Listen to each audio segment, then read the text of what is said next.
How's it going, everybody? Welcome back to the Rocky Mountain EDC channel. Today I'm really excited to share a kind of relic slash really old knife in my collection. And we're going to talk a little bit about, again, the title of the video, avoiding knives like this. Even though I'm stating that, and we're going to talk about why you should avoid knives like this, nonetheless, this knife holds a special place. So there is a story behind this knife in general. So stay tuned for that. Really excited to share this with you guys. It is kind of personal, but also I want to inform and educate you guys as well. So the current knife on the table is a Bowie slash style knife. And as you can see, there's going to be some details about the knife that you can easily identify why you wouldn't want to buy this knife, at least for the people that want something that's practical and usable. Okay. Right off the bat, why you want to avoid knives like this if you're someone who actually wants to use your knives for the purpose of, hard use, especially for a Bowie style knife. This is a wall hanger, decorative knife. The biggest things that we can kind of see right off the bat for why this is going to be some type of decorative or wall hanger knife is this is a two-piece construction. And I know you can't really hear it, but I can feel it within the handle and the blade itself, that this is not a solid piece of metal, right? And that's not really a dead giveaway, but the fact that this moves, you don't know inside of this handle how much of the blade tang is actually left. Is this going to be something where it's a very short tang that stops here, and then it's just with inside this very heavy metallic kind of handle, right? So that's a big dead giveaway. I can tell you that also the fact that it says stainless on the blade, there's no indication of, what type of steel this is, right? It has a very decorative design on it, which isn't necessarily an indication of not being a legit using knife, but more decorative, right? It's more meant to look cool, right? It has a very unique little design on it. Just kind of a very impractical handle, right? It's got this kind of, finger guards, kind of very, kind of crazy looking in a way.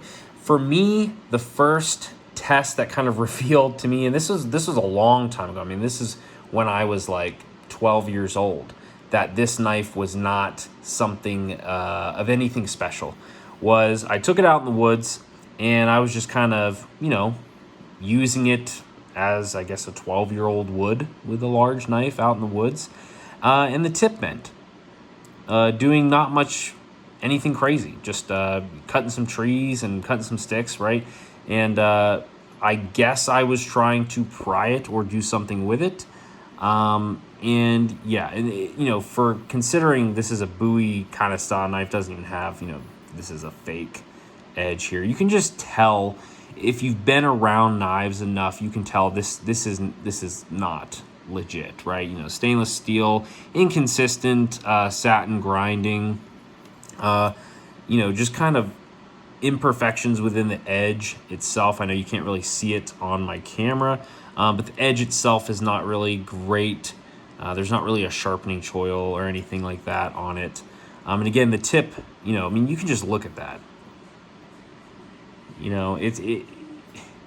This is not by anything that's special. It's stainless, right? So it's not going to corrode on you as a decorative knife, but it is not by any means a practical using type of Bowie style knife. So, something that would still be in the budget category that I would say floats the line between budget and usefulness is this Elk Ridge Bowie style knife here. And this again floats the line between being useful and practical, but again, it doesn't have some of the major flaws and things that this one has. So there is a floating line where it's like, would I want to rely on something like this? Probably not, but is it going to be complete garbage? No, it does have a full sharpening choil, right? So that's a big indication here, right here. No sharpening choil, right? It has a false, whatever you want to call this. I mean, that's stupid, right? Why would you have this almost sharpening choil, but then, this is where the plunge is in terms of the grind? That's not practical, right? So that's some of the things that is a dead giveaway for a fake or decorative style knife. If you want a cool knife, decorative style, right? This might be something cool, right? There's all kinds of gas station decorative wall hanger type things, swords, knives, and everything, right? This would fall in that category, right? It's meant to look cool. It's meant to look like it is a super bad knife. It can really do some damage, right? But it's not really anything actually practical, right? There's nothing that I would rely on this knife to do, right, compared to other knives, right? And if you can kind of tell, there's some discoloration in the tip. A younger me, long time ago, thought that I could try to heat up the tip and pry it or bend it back into place. Younger me was a little, had the right idea, right? But again, I was going to need a lot of heat in order to bend that back. So I did try to fix it as a younger self. And I remember thinking to myself, being 12 or so years old and thinking, that's not normal for a knife, right? I was thinking I was Rambo out in the woods and everything. And then, my Rambo style knife here, the tip bends. And I'm like, okay, that's not cool. That's kind of lame.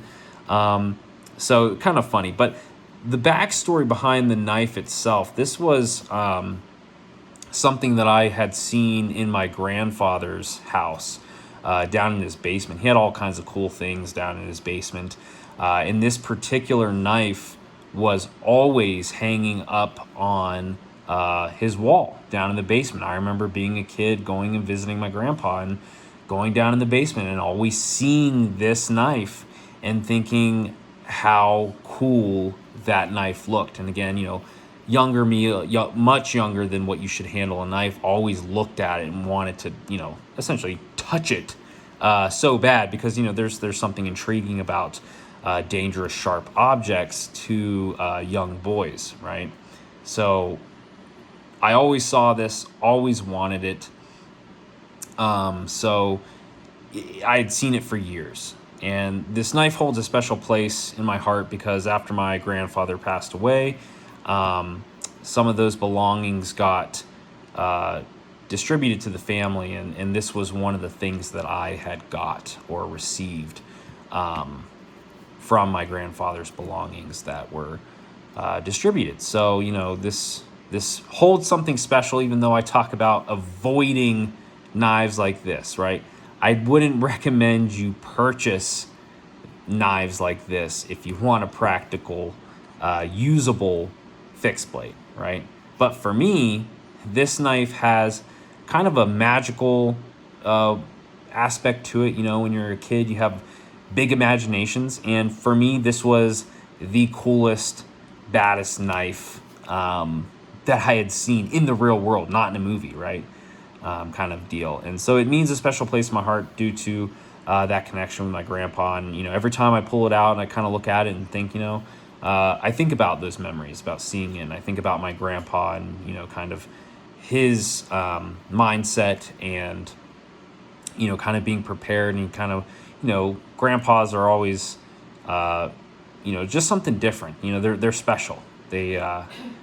They hold a special place, and there's just something so intriguing in the wisdom and the coolness that grandfathers have. So this knife represents that. I know that the video is meant about avoiding these.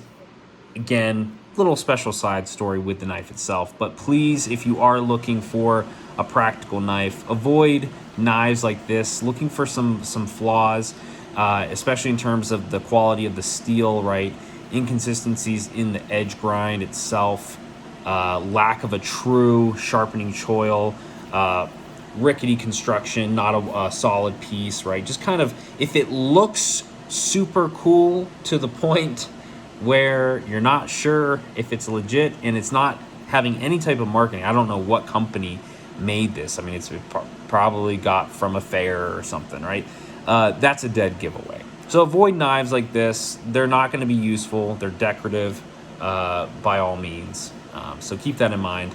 Again, if you guys enjoyed this video, just a little sharing story with you guys, make sure to give this video a thumbs up and subscribe to the Rocky Mountain UC channel if you guys are not already. Also, follow me on Instagram and TikTok as well. Thanks.